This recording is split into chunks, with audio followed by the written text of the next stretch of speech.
Good evening and welcome to the February 20th, 2019 legislative session of the Town Board. I'll officially call the Town Board to order, this meeting to order, and I'll ask that everyone please rise for the pledge. I pledge allegiance to the flag of the United States of America and to the republic for which it stands, one nation, under God, indivisible, with liberty and justice for all. Thank you, and I'll ask our clerk to please call the roll. Cole. Here. Fountain. Here. Metzler. Here. Moore. Here. Quinn. Here. Tonight, our first order of business is a public hearing. I'll ask our clerk to please read that notice. To consider adoption of local law number 1 of 2019 to amend and extend the moratorium on the prohibition of public golf course redevelopment within the town of Penfield. The legal notice was published in the Penfield Post on January 31st, 2019, posted on the town website and town clerk bulletin board. No postcards were mailed due to this being a town-wide action. Thank you very much. I'll ask our town attorney, is this properly before the board? Yes, it is. Thank you. And sticking with our town attorney, I'll ask him, as he normally does when we have public hearings that are of town-wide nature, not a specific project like may be recommended via the planning board or for a special district. I just ask Mr. Horowitz to take 30 seconds and just briefly comment on this particular hearing. This is a public hearing to consider whether or not the Penfield Town Board should enact a further extension of the local law that has a prohibition during a proposed moratorium for the redevelopment of public golf courses in the town of Penfield. This local law would apply to the public golf course located at Shadow Lake. And it would run until the end of 2020.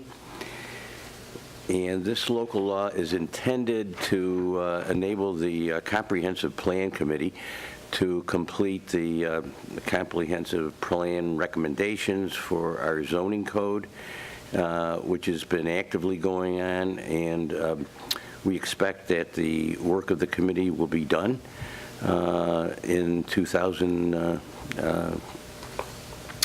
this coming year. So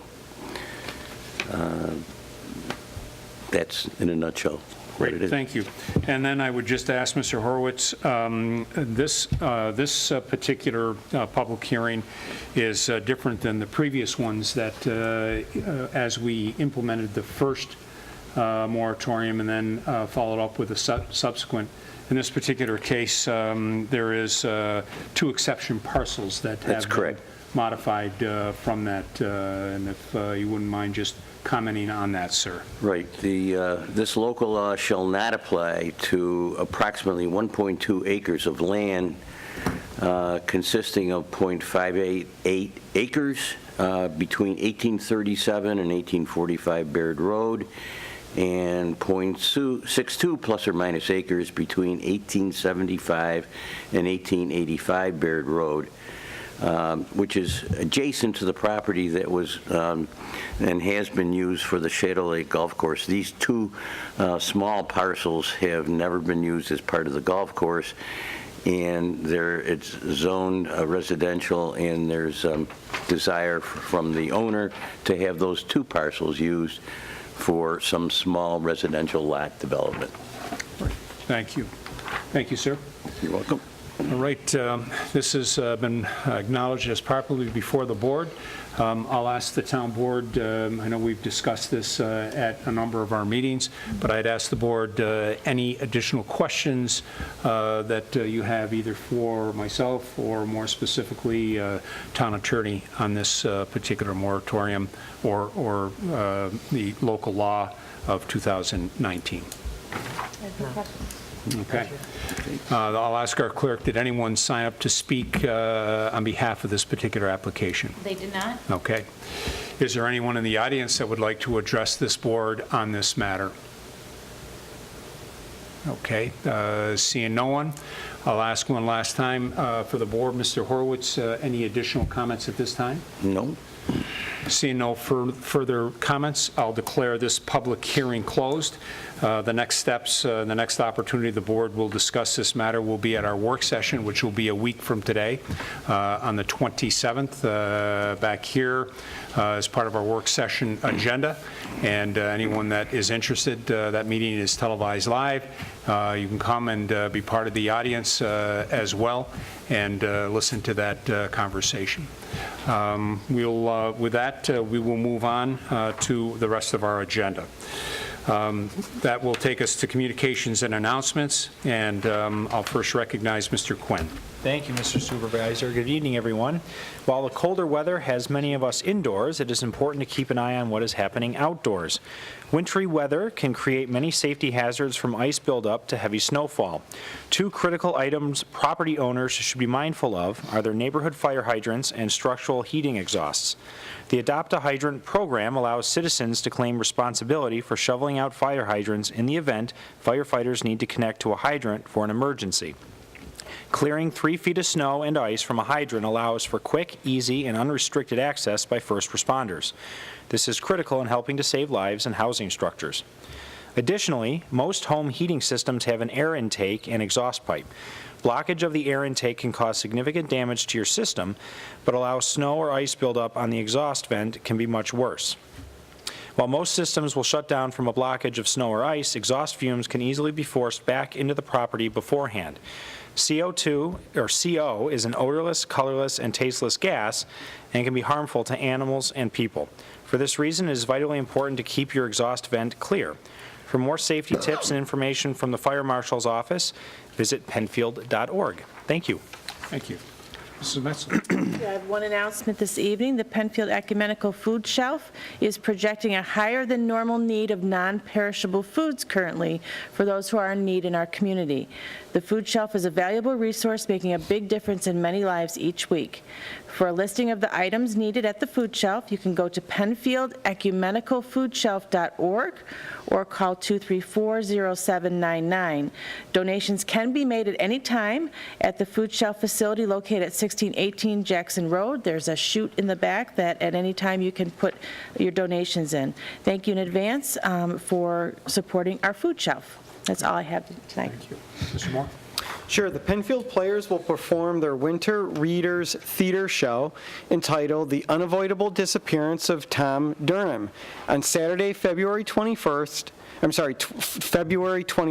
and Sunday, February 24th at 2 p.m. The Unavoidable Disappearance of Tom Durnan is directed by Justin Riley. Performances will be held at the Penfield Community Center at 1985 Baird Road. Theater admission is free, but donations to the Penfield Players will be accepted at the door. For details, you can check out penfieldplayers.org. And just one other announcement, if I can, Mr. Supervisor. I know you wouldn't do this on your own, but on behalf of the town board, I would like to extend a congratulations to you. Supervisor Tony LaFountain was elected official of the year for 2018 by the American Public Works Association Genesee chapter. Over 200 applicants were qualified for this award, and Supervisor Tony LaFountain was nominated and was elected official of the year by the Public Works Association Genesee chapter. So congratulations. Thank you very much. Thank you, sir. Appreciate it. Mrs. Cole? Okay, I have two announcements. Be sure to save the date for the Penfield Community Victory Garden first annual pasta dinner. It's being held next Wednesday, February 27th, beginning at 4:30 p.m. Come to the community center on Baird Road for dinner, or takeout is available as well, along with a raffle table to test your luck on some great prizes. This is a partnering event with Boy Scout Troop 230. Tickets can be purchased in advance at 340-8655 or at the door on February 27th. And my other announcement is that my next community chat, the one for March, will be Tuesday, March 19th from 5:30 to 7 in the new book area in the Penfield Library. Thank you. Thank you.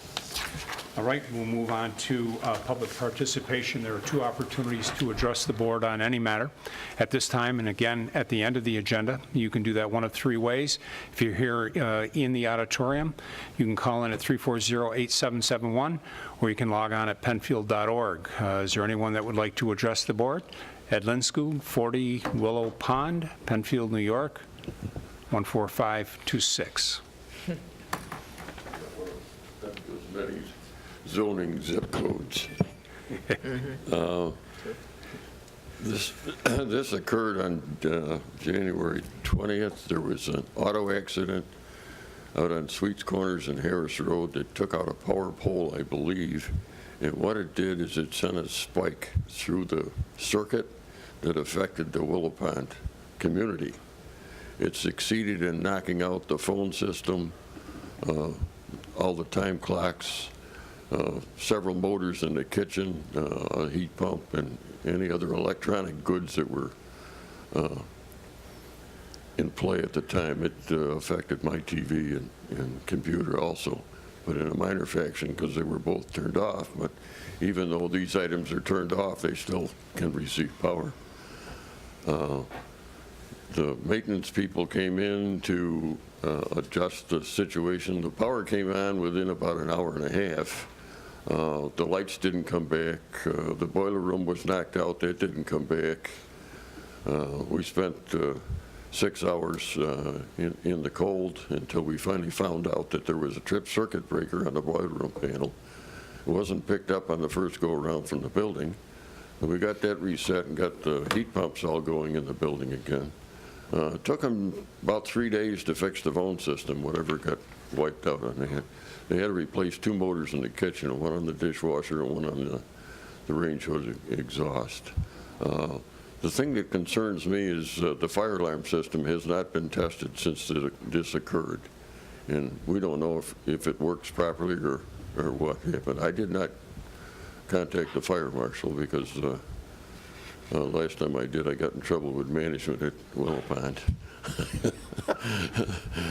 So I let it sit. But I wonder if there's anything in town code that suggests that when a major occurrence like this happens to a building, that a check is required to the systems to make sure that everything in the building is functioning properly. I do not recall there being anything specific in the code, in the local town code, Ed, that says that we have to go through and do that. And I'm not well enough versed on state code to say that is something in state code or not. I can definitely speak with Heidi Bale and Jeff David tomorrow, kind of at a high level. And just ask the question, you know, as these types of occurrences do happen, is there anything, you know, within the, specifically in the state uniform code that requires a follow-up with, especially what I'll call, you know, the independent living, assisted living, enhanced assisted living, memory care, anything like that for the protection of those residents. So I'll ask Heidi and Jeff tomorrow morning just to take a look at that and maybe do a little research on that. Again, I'm not aware of anything in local town code, but there could be something in the state uniform code, but I don't know that for sure. I'm glad you haven't tried pulling a fire alarm to test it, but I would offer that the insurance company probably has some sort of requirement, whoever's carrying their liability insurance, as far as I keeping would them in think so. operating, I've heard, in working as a order. I don't resident, yeah, believe I've it might heard be, nothing. if it's not a code situation, I would imagine that would be something that their insurance company would be interested in. It will be an insurance claim to the RG&E because of, and there is no surge protection in that particular building, so that's what knocked out the 400 amp breaker to the boiler room. Sure.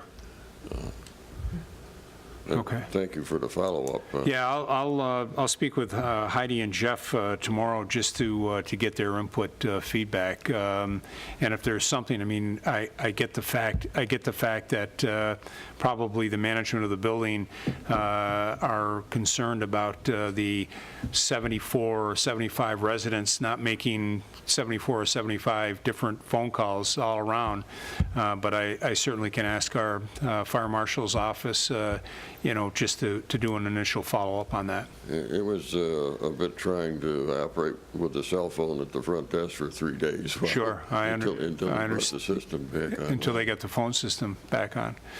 Where are those days with rodeo, the rotary phones, so that you just spun the dial and everything like that? Now everything's electronic.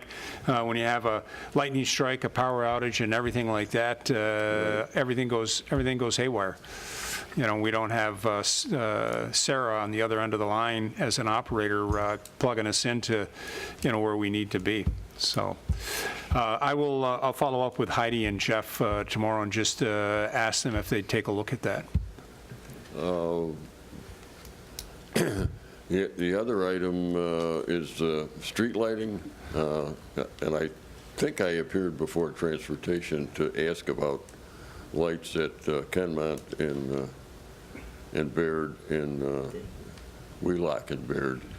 Very dark section of the road. It gets a lot of foot traffic because of its proximity to the community center.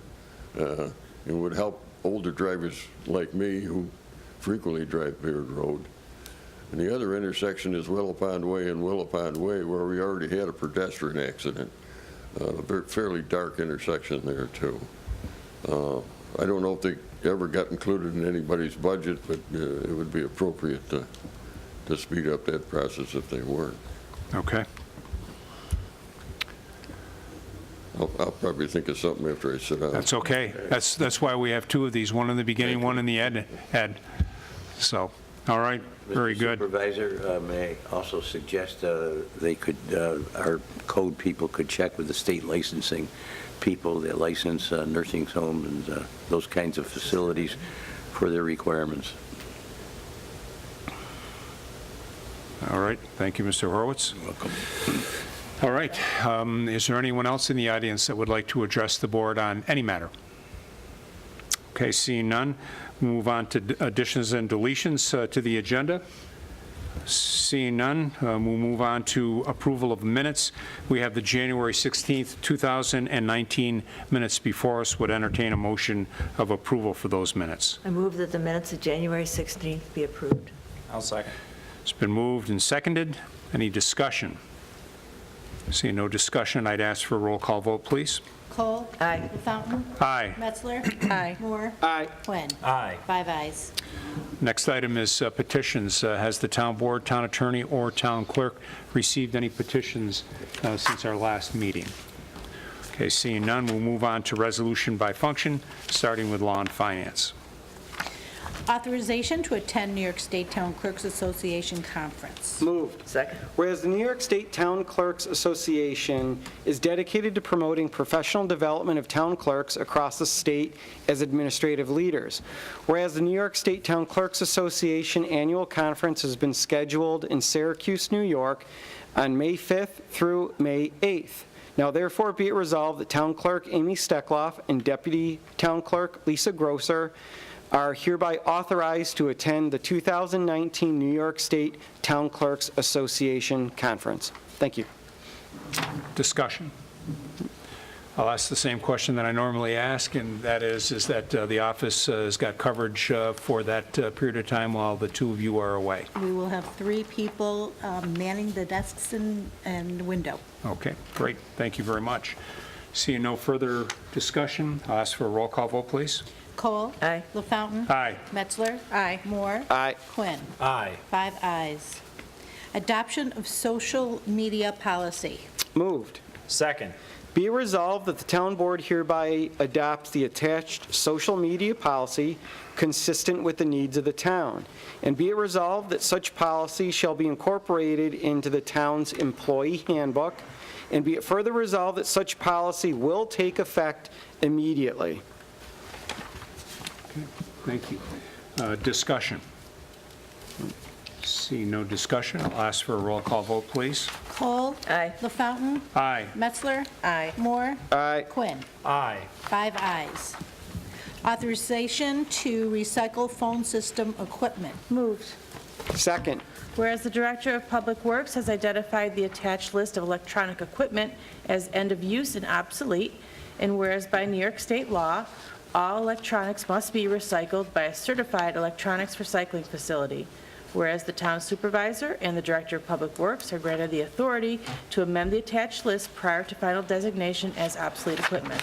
Now therefore be it resolved that the following list of electronic equipment be declared obsolete, and that the director of public works is authorized to enter into an agreement with Sun King Electronics Recycling to recycle the equipment. There's several pieces of phone equipment and other types of equipment that relate to communication in the town. Be it further resolved, the proceeds resulting from the recycling of this equipment will be credited to the appropriate fund. Okay, thank you. Discussion? See no discussion, a roll call vote, please. Cole. Aye. LaFountain. Aye. Metzler. Aye. Moore. Aye. Quinn. Aye. 5 ayes. Authorization for supervisor to sign recreation contracts. So moved. Second. This authorizes the town supervisor to sign 2 recreation contracts, and they're for 2 programs coming up, one for the Little Patriots basketball and one for Prosciutto Kai Judo. That's that. Thank you. Further discussion? See no further discussion, a roll call vote, please. Cole. Aye. LaFountain. Aye. Metzler. Aye. Moore. Aye. Quinn. Aye. 5 ayes. This brings us to new business. Is there any new business to come before the board this evening? Seeing none, is there any old business to come before the board this evening? Again, seeing none. This brings us to our second public participation. I would ask, is there anyone in the audience that would like to address the board? Mr. Lindskog, you had just enough time to think about 1 or 2 more items. So, welcome, Ed. Our Browncroft neighborhood where our church resides, we're experiencing a growth factor at the church, and we're looking to expand some way. After last Wednesday's meeting here, I was talking with Mr. Costello about the former James Johnson property across the street, and he indicated it might be for sale. So I took the appropriate information, gave it to my pastor.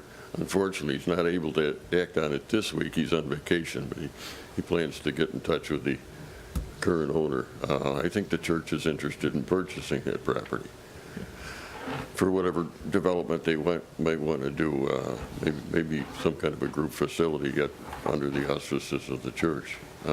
Anyhow, we have a waiting list for our daycare. We're talking about portable classrooms or something like that, so that there's probably something in the works in the future in that area. It's nice to see that church growing. Yeah, absolutely, absolutely.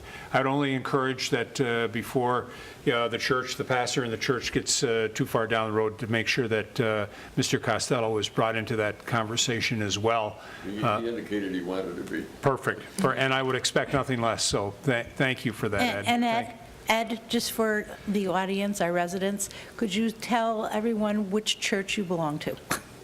Faith Lutheran, 2576 Browncroft. Thank you. I think that's the appropriate address. I don't know, I never used the correct. address. Faith Lutheran, very good. Good enough. Thanks, Ed. Is there anyone else that would like to address the board on any matter? Okay, seeing none, and seeing no further business to come before the board this evening, the February 20th, 2019 legislative session of the town board stands adjourned at 7:26 p.m. Thank you to everyone that participated. Thank you to Penfield TV for all their support on televising these matters. Have a great evening.